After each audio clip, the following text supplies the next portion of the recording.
Бүгін әкем мен анама ауылға бара жатырмын, азын-аулақ затымды алып, әбетте жолға шығып кеттік. Ауылдың ауасына шіркін не жетсін. Әкем құдыққа мал суаруға кеткен, анам үйде көл алып от жағып отыр екен. Мамамды көріп, мәз болып, сағынышымды баспасам да иісін иіскеп, бетінен сүйіп, мәз болып қайтқаным бар.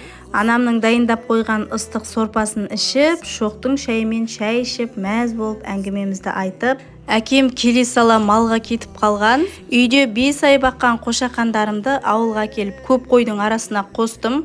Үшеуі бір-бірінен басқа мал көрмеген, сондықтан да енді үйреніп кету қиындау болатын шығар. Су ішуге боталар келіп тұр екен, оларды да осылай қолмен суарып, бір 10-15 шелек құйған шығар. Суға қанбайды ол.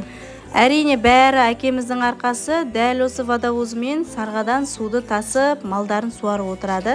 Күйеуіме де үлкен алғыс айтамын. Мамамның жағатын отының барлығын қаптап, үйдің қасына барлығын дайындап кетті. Мамама тамақты жасасып, үйдегі тауықтарымның да жағдайын ойладым. Әрине бұл жақта от жағатын болғаннан кейін күлді осылай далаға төгіп тастайды. Мен осындай қалтаға салып алып келемін. Бұл жақта сет тек терезенің алдынан ұстайды. Осылай қарап отырадым. Сөйтіп кешкі шай тамағымызды ішіп елімізге қайттық. Анам шіркін өзінің қолындағы барын беріп жібереді ғой, аямай. Алланың көзі тек түзу болғай, ата-анамның амандығынан басқа ештеңе де керек емес. Бәріміздің үйімізде жақсылық, амандық, тек сыйластықта болайық.